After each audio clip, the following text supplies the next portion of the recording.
Hmm. Looks like I'm in an asylum, doesn't it? Well, that's not quite the case. But anyways, today, let's see, I'm recording this on August 31st, but I'm going to post this, if everything goes right, on September 1st. And for me, at least, on my calendar, this is it, guys. This is the start to Oscar season. We're here again. I know. Doesn't it just seem like we weren't, like it just wrapped up yesterday? Well, kind of, sort of. Anyways, um, yeah, it's for me, I like to split it 6 and 6 because for me, like March through August, especially when we look at next year with like Batman v Superman's in March and stuff like that. That's kind of the time for these, for the big budget movies and the stuff like that. The big summer movies, if you will. And September through February is really, the Oscar season, awards level films, Christmas films, all that. And then there's always stink bombs in January and February. But, anyways, yeah, so we're going to do a kind of uh, let me give you just a schedule here of what I consider the Oscar season. It's kind of split into different sub times, if you will, kind of subgenres, except sub times, anyways. So we have like different stages, in other words. So for me, September through October is kind of this is basically what I like to call the pure speculation stage. This is like at this time last year we thought Foxcatcher was ahead. We thought Boyhood was in the race for sure, and that ended up being true. It was definitely in the race at the end of it. Birdman was somewhere in the in the middle of things. Like Whiplash and American Sniper were completely off our radar. Selma was kind of off our radar. Like Unbroken was a thought to be a heavy hitter. Didn't really go anywhere. So this is the stage where we do see some stuff come along where it's like, yeah, that could we could see it happen, and it could continue. And then this is also the time where we're just dead wrong too. So. And at this rate, the film festivals like the big ones, Telluride and Venice and probably most importantly Toronto. Um, I should say Toronto International (TIFF). These film festivals are happening or are just about to get started at this time. So literally about 90% of films that are going to contend for Oscars in every category, pretty much 90% of the ones that are going to contend, either nobody's seen them or very few people have seen them. So yeah, basically all we have to look on are trailers, posters, on-set stories, stuff like that, to determine. And of course, one of the big things, especially when we get to the acting races, is star power too. And so yeah, that's about all we have to go. All we have to go on here until we get to really November. November is when mostly everything has been screened at this point. Like by November of last year, everything except Selma and American Sniper had been seen by everybody. Like Whiplash, Birdman, Boyhood, Grand Budapest, those were all either in theaters or out on DVD. Like The Imitation Game had been screened a few times at a few different festivals and stuff like that. So yeah, November is what I call the early frontrunner stage, and that's where we see, um, that's when we see, okay, so this is our playing field. We could have some spoilers in December, and and we could possibly see some upsets there. But these are who we think for the moment are ahead. Now, sometimes these early frontrunners come out as early as August. Like last year, I did at least. I was one of the few, maybe not the few, but anyways, I was one of the people who said right at the beginning, I was like, yeah, I think Patricia Arquette's got a shot at winning supporting actress, and I put her out front the first day uh, of September or whenever it was, late August, early September, and she stayed there and she won. And then I put Michael Keaton in front, and he almost made it all the way. Let's see, who else? I put Julianne Moore, I think, in second place. I had Reese Witherspoon out front for a while, but so I had her in second at least. And then I had J.K. in third or fourth, I think, to start. Or maybe he wasn't in my first predictions. I had Robert Duvall out front at first just because of the star power thing. And then I put Boyhood and Linklater ahead at the front, and I had him out front till about February when we saw the PGA DGA turn there for Birdman.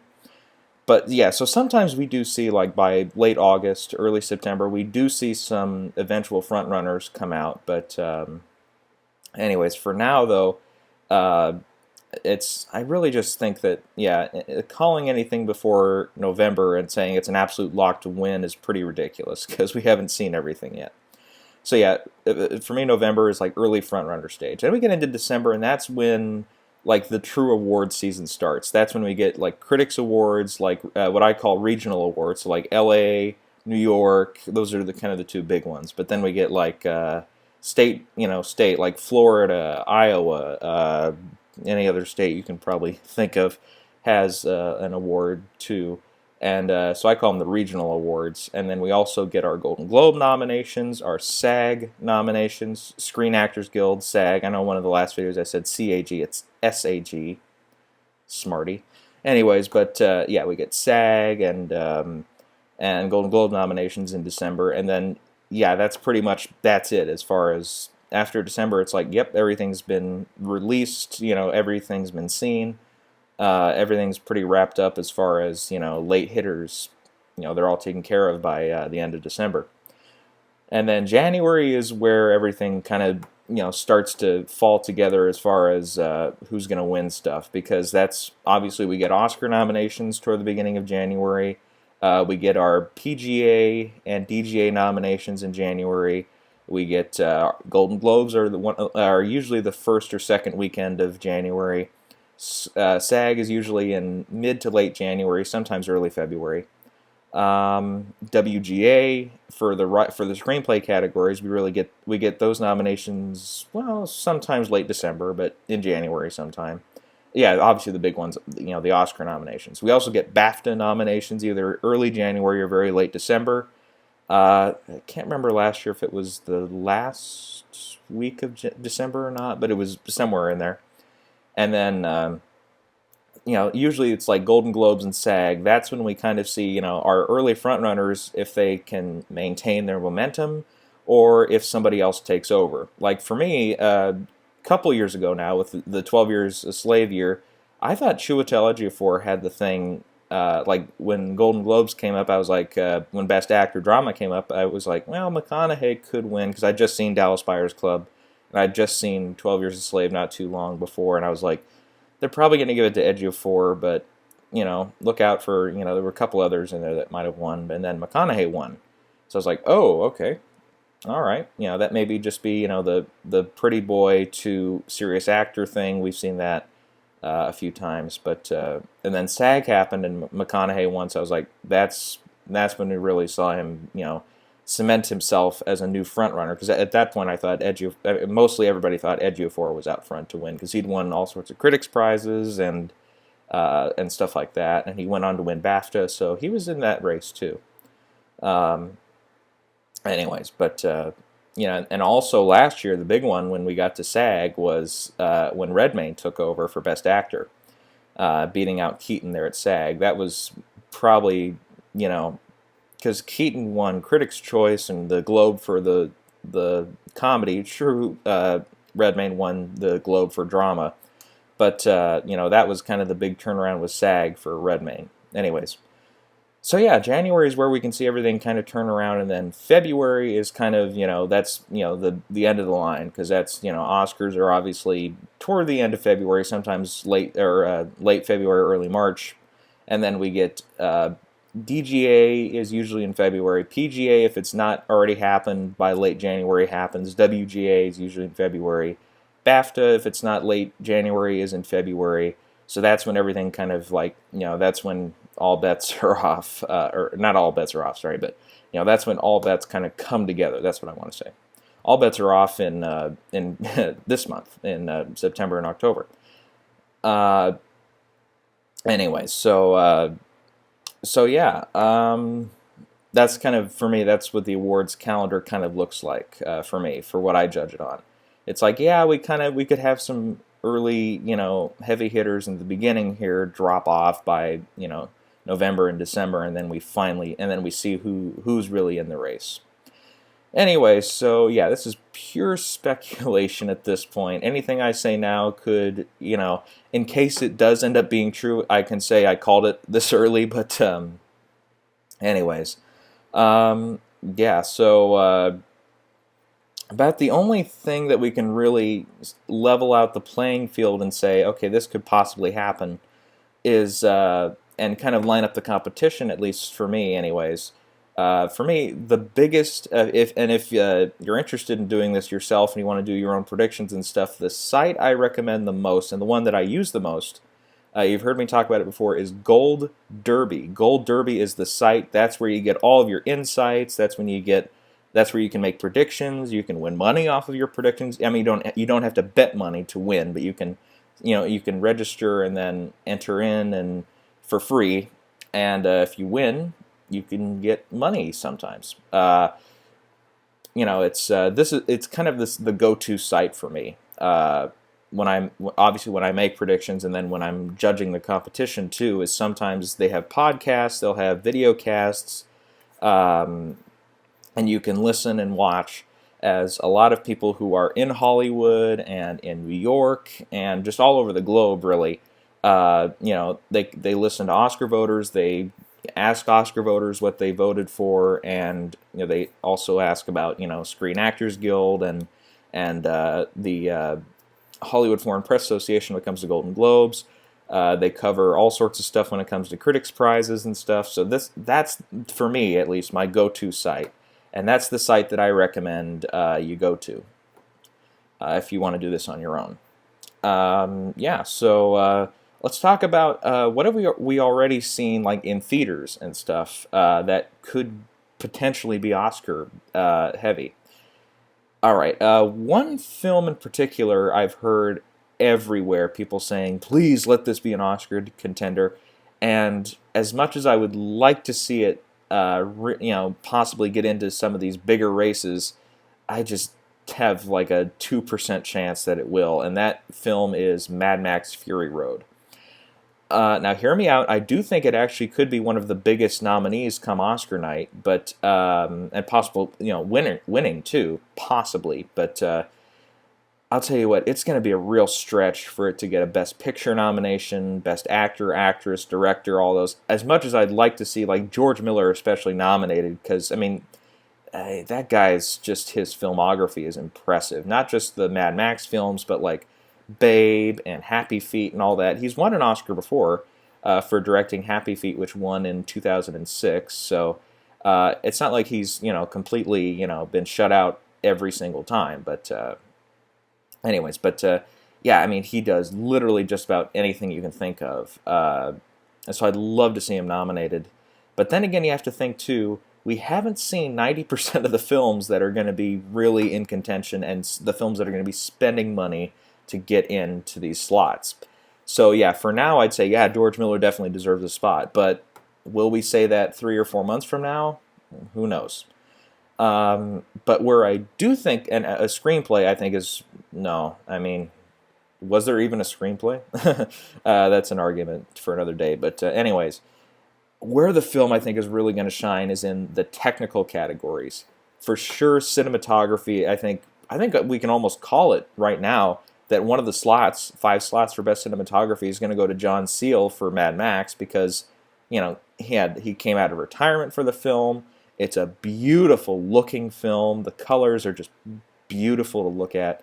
Some gorgeous shots just throughout the whole piece.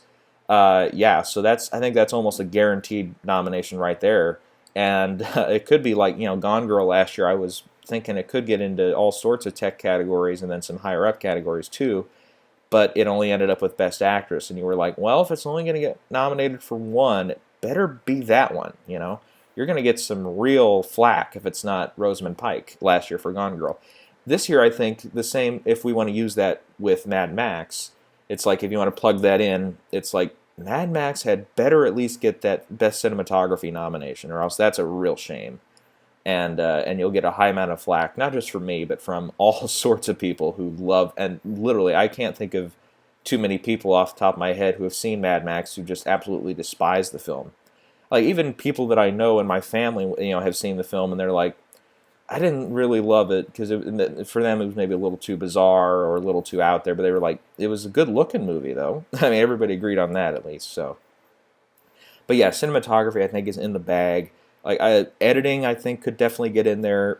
Production design, I would love to see. Costume design, the two sound categories: sound mixing and sound editing.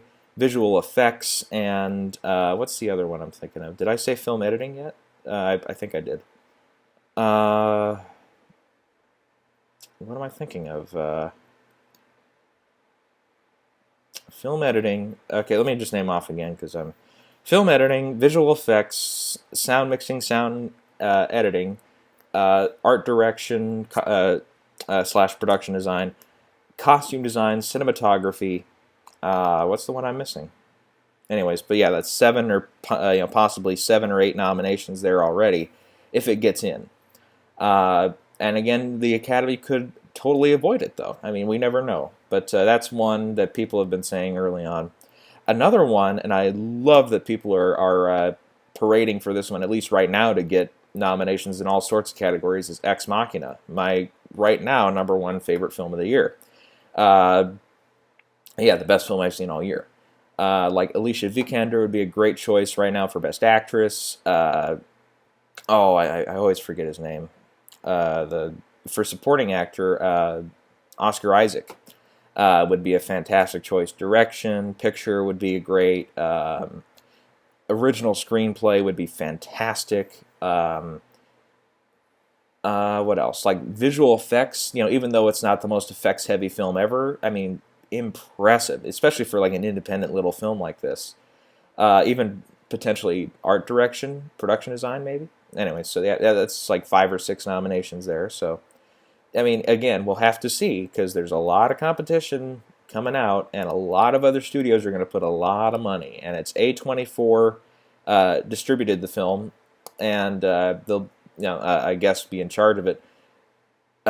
Remember they had The Spectacular Now a couple of years ago, which I was parading as the best film of the year, and that got totally skunked just about everywhere it turned for any type of award show or anything. I think just a couple of nominations here and there at critics groups for adapted screenplay was about the best it got. So yeah, I mean A24, at least with that film, they didn't have a whole lot of effort put into getting nominations anywhere. But then again, think about it. That film was not exactly a huge box office smash or anything. It only made like $6 million. True, they only acquired it for like 3 or 4, so they, I guess, made money on it. But then again, Ex Machina is a $25 million hit. With, I think it only cost them like $4 or $5 million to acquire it, so they've made money off of it. So they might put some of that money into an Oscar campaign. Hopefully. Here's hoping.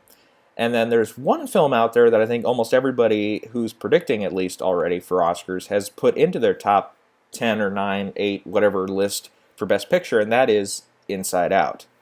Now, for me, Inside Out is, kind of with Ex Machina, one of the best films of the year. For me, also Spy. There's another earlier video I just put up not too long ago about that, but for me, it's like I need to see all 3. I've only seen the 3 films once, so I'm still working on, which one would really be, better for best of the year. I don't know. I need to watch them all again, line them up again, and see if, maybe there was something in the first viewing that was, for me, that was great. And then the second time around, I'm like, it wasn't so great that time. So yeah, a lot of that's to be determined yet. And for me, yeah, Inside Out was one of the best films I've seen all year, definitely. Just gorgeous animation, beautiful voice work, great story, wonderful premise, just beautiful premise that I'm so glad that Pixar finally has a film now, kind of like Toy Story 3 a few years ago, that they can finally get into the Oscar race and finally, if they win, have a deserving film, whereas Brave, I don't know, I haven't even seen Brave, so. Anyways, but yeah, so that one, yeah, I have it right now just as kind of a placeholder to get in for Best Picture, and it could, but again, we'll have to see the playing field here later on. So that one, I don't know if it can get in much else to any other categories except maybe for original screenplay, and again, right now, as far as the playing field we have, God, I hope Giacchino gets nominated for original score. Great score for Inside Out. I mentioned that before, but I'd love to see him get nominated. Yeah, so another thing too with as far as who I'm saying right now gets in, we're only going to look at the top 6 categories and look at the huge playing field right now because, well, the thing is, yeah, with these tech categories, otherwise, it's like pretty much, especially with like art direction and costume design, if you name a period piece that's coming out in the next 3 or 4 months that, that has anything worth, noting for costumes or for art direction, all that, just name a film, they have a shot, pretty much. And then with original score, it's kind of like, again, it's like, well, name a composer who has, notability, who has been nominated in the past, won in the past, whatever. They've got a shot. Like John Williams has one film out this year. Alexandre Desplat has 1 or 2. Thomas Newman has a couple out this year. So, yeah, with these tech categories, it's like pretty much name somebody who's been nominated before or a film that looks like it could get in, and yeah, they've got a shot. And then with screenplay categories, that's kind of another thing too. Is we, as far as the research I've done and looking into what we could possibly see, it's like a few of these that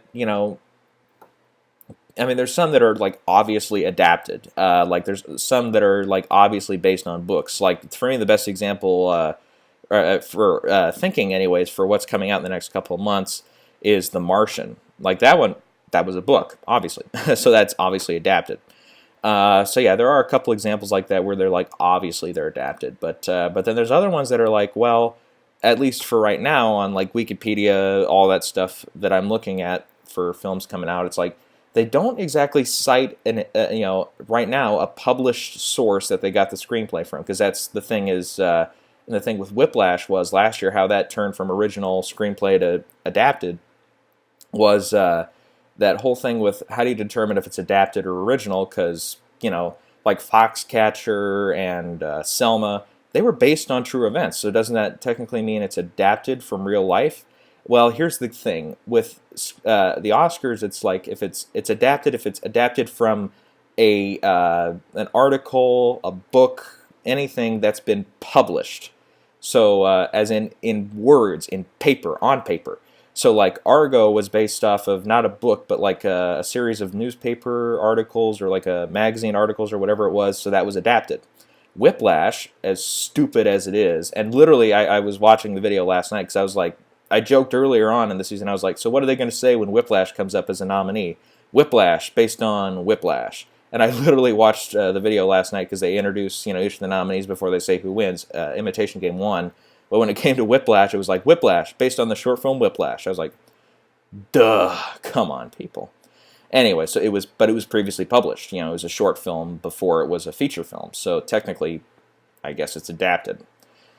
Yeah, so there are films out there, like for me, Pawn Sacrifice, Bridge of Spies, which right now there's not a particular or an individual or big cited source as far as where the story comes from, as far as is it published or is it, not published. So those could be adapted, those could be original. We don't know. So yeah, until we really clear that up and until the films really come out and be at the film festivals or come out in theaters, we really don't know the specifics of those. There are some that are obviously original, some that are obviously adapted, but it's just such a mess that I'd rather not get into it. And I'd rather, when we look at playing field as far as, okay, these are who I have in getting nominated right now, and who is on the wide list of who else could get in. For me, the acting races and director and picture are where we really spend time and can go into it. So we're going to do that right now. All right, let's get to these acting races. I'll try to make this as quick as I can because honestly, this is at the pure speculation stage. It's like basically kind of like with some of these other categories. It's like name something that could possibly get in. Yeah, they're a possibility. All right, for supporting actress. All right, right now we're seeing a big push for Carol. Carol was screened at Cannes in May, and everybody right away went to Rooney Mara and Cate Blanchett as frontrunners already for their respective categories. From the looks of things, just from what I saw, it looked like Rooney Mara, though, was going to go with as a co-lead because she tied Best Actress at Cannes with somebody else, a foreign actress that I didn't know the film.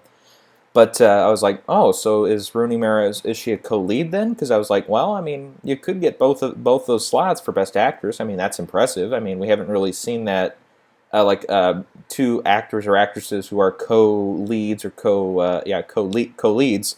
We haven't seen that as far as nominations go. We haven't seen that in a long time.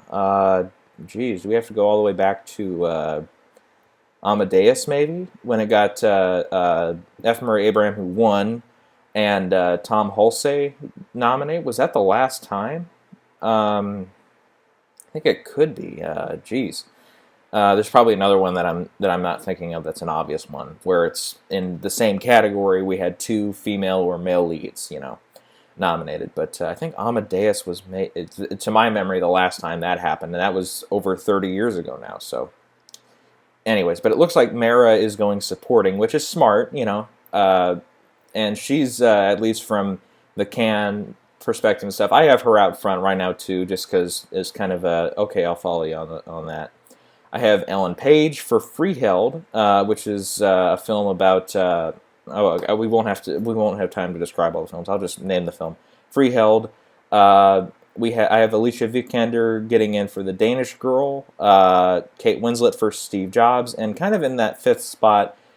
Again, I thought, at least from the trailer, and from the way the film was sounding, The Hateful Eight, I thought maybe Jennifer Jason Leigh could go lead, but for the moment, at least, she's in supporting. So we'll see if she can go into lead. Those are the five I have out front right now. A film that I saw not too long ago was Mr. Holmes, and Laura Linney was in that, and I thought she had a few really strong moments. So I could see her maybe getting in if some of these other potential candidates here that I'm going to name off here kind of miss the boat. And that's, we could see Rachel McAdams has Spotlight. She could get in for that maybe. Let's see, Suffragette with, let's see, who's in that? We could see Helena Bonham Carter get her next nomination. Meryl Streep is in that. She could get a nomination there. Let's see, who else? Trying to think of who else is... let's see, Black Mass is coming out. That has Sienna Miller and Dakota Johnson in it. Those could be potential Oscar bait films there. And then Burnt with Bradley Cooper's in the lead role, but in supporting, Sienna Miller's in that as well. Let's see, who else is in that? Emma Thompson. So yeah, we could see, for right now, the playing field kind of looks a little light, but yeah, the supporting actress has quite a few candidates in it. For supporting actor, I have Michael Keaton out front for Spotlight, just because, well, he was nominated last year, he almost won, so yeah. Then I have Tom Hardy in second place for The Revenant, Robert De Niro for Joy. I put in Jason Segel for The End of the Tour. I've seen the film, and again, I'm not sure if he's supporting or not. If they push him for supporting, that's bullshit, because he is, let's face it, even though Jesse Eisenberg is put, higher up on the poster, over Jason Segel. Jason Segel's the star of the film. I mean, he should be in the lead. And he is really great in the film. He was probably, I think, the highlight of the film for me was End of the Tour was Jason Segel. And then Harvey Keitel for Youth. I'm kind of just putting him in just because he's Harvey, and he hasn't been nominated since, Bugsy? Yeah. And I think that's his only nomination, too. Let's see, we're hearing some rumblings about Idris Elba for Beasts of No Nation, which I think is going to have a slight or a light theatrical release, but I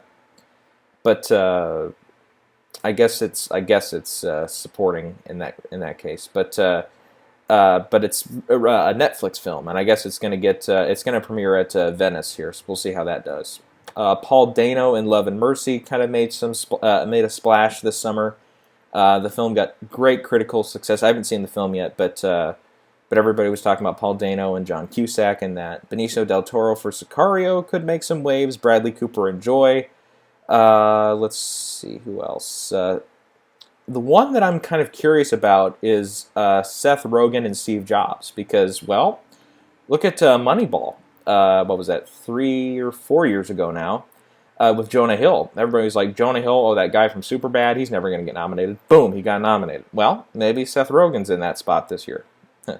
Let's see, we've heard some stuff over some of the guys out of Straight Outta Compton. Great film. Yeah, we'll see how that goes for supporting actor or for lead actor. We'll see. Black Mass again has like Benedict Cumberbatch, Joel Edgerton, a couple other guys in there. So Black Mass maybe could get one of these spots if it comes ahead. I'm seeing what else here. We could see like some of these things say like Harrison Ford for The Force Awakens. That ain't happening, I don't think. Yes, yeah, supporting actor is usually a crapshoot because there's so many supporting roles. This is where more often than not when we see like two nominees from the same film, it's usually in the supporting categories. Like we saw not last year, sorry, 4 years ago with The Help, we saw two supporting actresses get in for the same film with Jessica Chastain and the winner, Octavia Spencer. The Fighter, the year before that, had two supporting actresses with Amy Adams and the winner, Melissa Leo. So yeah, we've seen that happen, and usually it's the supporting races where we see that happen. All right, for Best Actress, right now I have out front as a placeholder Julianne Moore for Freeheld, and then I have Jennifer Lawrence in there for Joy, Cate Blanchett for Carol, Lily Tomlin for Grandma. A film, I think I'm going to see that soon. It's coming. It's out in like 3 or 4 theaters right now. We'll see. I think that's going to be expanding here in the next few weeks. So I'll probably end up seeing that sometime. And then I put in. I can never pronounce her name. Saoirse Ronan from Brooklyn, which I think is coming out in November, but it's going to hit a couple of the festivals here coming up. She did get nominated a few years ago for Atonement in Supporting Actress as a very young actress, so we could see her come back. Now, as far as who else can get in, Carey Mulligan is the lead in Suffragette. She could get in. Emily Blunt, maybe, for Sicario. Let's see. Brie Larson has a film out called Room. She's getting just from the trailers, at least. I haven't seen the trailer, but from what I've heard from the trailer, she's actually supposed to show some really good stuff in that, acting-wise. And, she did a Short Term 12 a couple years ago. That got her some buzz. She didn't end up getting a nomination over it, but... let's see who else. I'm seeing Charlize Theron has some buzz to her. That's probably not going to go anywhere.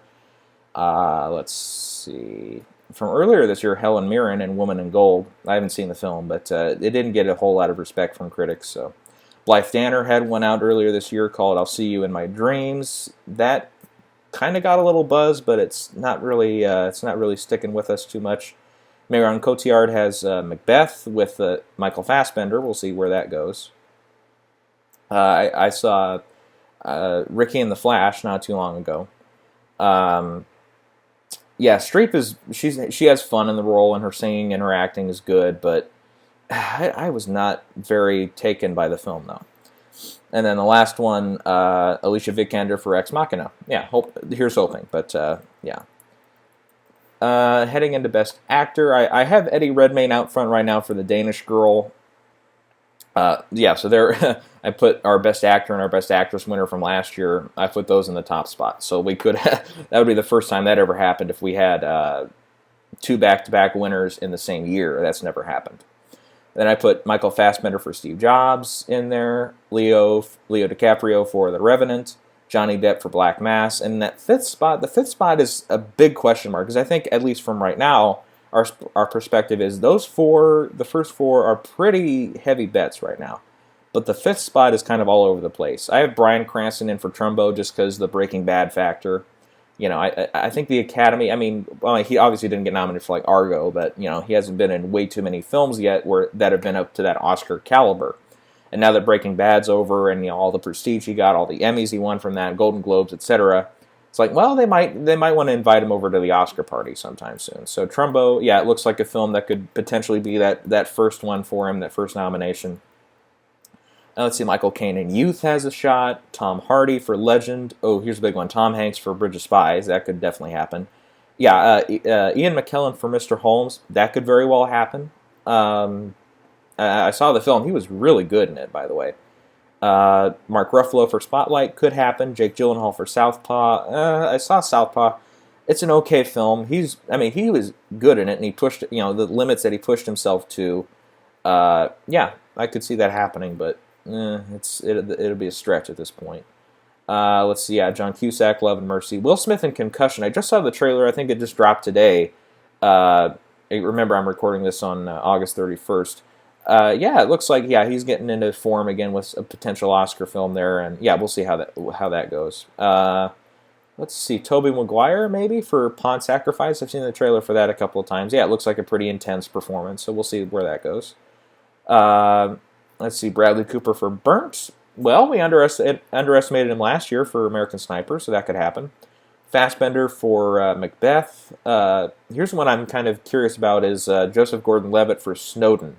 Well, Citizen4, a documentary on Edward Snowden, right? Yeah, Edward Snowden.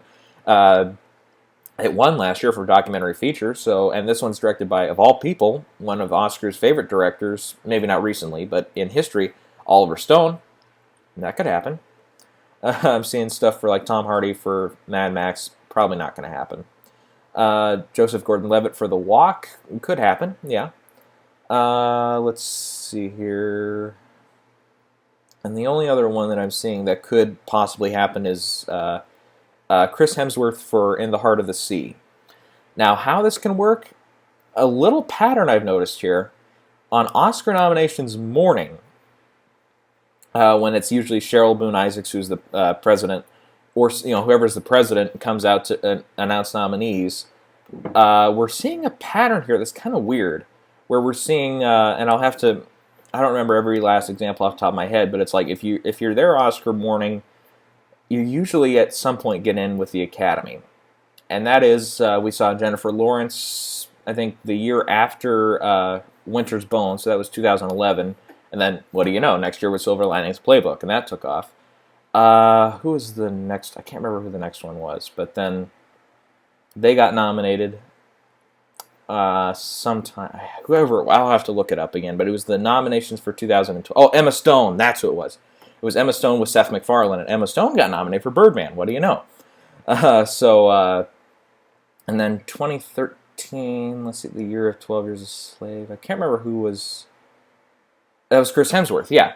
That was Chris Hemsworth. So, if things add up like that, Hemsworth, he's got a shot for getting in. Yeah, for In the Heart of the Sea. And, it's a film that, it was supposed to come out in March. They pushed it because they said, well, this could be a worth potential. It's a Ron Howard film. And, well, the last time Ron Howard had a great film out, Rush, it got out just a little too early. And all the buzz on the film kind of died too early.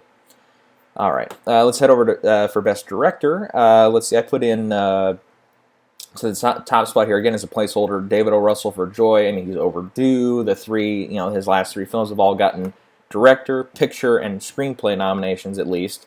All four of them, or all three of them, I should say, have gotten at least three acting nominations. Silver Linings and American Hustle, of course, went 4 for all the acting races there for nominations, at least. And then, The Fighter had 3, so he's usually a heavy hitter, and Joy could be a heavy hitter again this year. Let's see, then I have Alejandro Inarritu, last year's winner for The Revenant. I've gotten Tarantino in just kind of by default for Hateful Eight, and another one by default is Steven Spielberg for Bridge of Spies, and I put in Danny Boyle for Steve Jobs. Let's see, we could see a lot of other people here, like Carol's director, Todd Haynes, could be this year's Morton Tildum. Let's see, George Miller, probably not going to happen. Let's see, Tom Hooper for The Danish Girl, I can see that one happening. Scott Cooper for Black Mass, if the film goes all the way. Thomas McCarthy for Spotlight, could be. Let's see, and then some returning directors here, like Robert Zemeckis for The Walk, Ridley Scott for The Martian, Ron Howard for In the Heart of the Sea. Oliver Stone for Snowden. Let's see, I'm seeing like Alex Garland for Ex Machina, maybe, yeah. Let's see here, what else? Kind of a big list here. And then John Wells for Burnt, because he did August Osage County a few years ago. So he didn't get nominated for that, but the film got a few nominations here and there. So Burnt, maybe. All right, for Best Picture, I have 10 films in for right now. Joy, The Revenant, The Hateful Eight, Bridge of Spies, Steve Jobs, The Danish Girl, Black Mass, Carol, Inside Out, and Spotlight. Suffragette could get in. Mad Max, probably, maybe not. Brooklyn, Straight Outta Compton has a little buzz, just recently. Sicario, Youth, Trumbo, Love and Mercy, In the Heart of the Sea. One that I haven't seen yet, that, again, not getting much buzz in any other category, is Me, Earl, and the Dying Girl. Could be. I haven't seen it, but yeah, got a lot of great reviews. Not a whole lot of box office buzz, but anyways. Legend, Macbeth, Snowden, Ex Machina, Freeheld, By the Sea, the Angelina Jolie one. We'll see where that goes. The Walk, Everest, potentially, yeah. Pawn Sacrifice, and Burnt, Concussion. Yeah, so all sorts of stuff there for Best Picture potential candidates there, too. So yeah, that's just... yeah, let's end it there. That's about all I've got to say. This is the pure speculation stage. Any one of these things that I've mentioned could happen, will happen. Anyways, so we'll see. Yeah, so that's about all I got. Probably the next time we'll take a look at this is when we've had Toronto, Venice, and possibly Telluride. We'll see in there how the calendar goes. Maybe I'll make a video before Telluride, maybe after Telluride, when we actually see the films and we see if they hold up to all their pre-awards season buzz. Well, pre-awards is in pre-awards season is in, yeah, we're, most people say after Toronto and that starts is when it truly begins. But for me, the pure speculation stage, that's what I call it. So yeah. That's about all I got. After that, then I'll probably do another video and stuff and talk about, okay, so this is what was really, got really well received at Toronto and all that, and all those other film festivals. This is what fell apart at the film festivals, because usually we do see that sometimes too. Yeah, so we'll see. Until next time, happy Oscar season.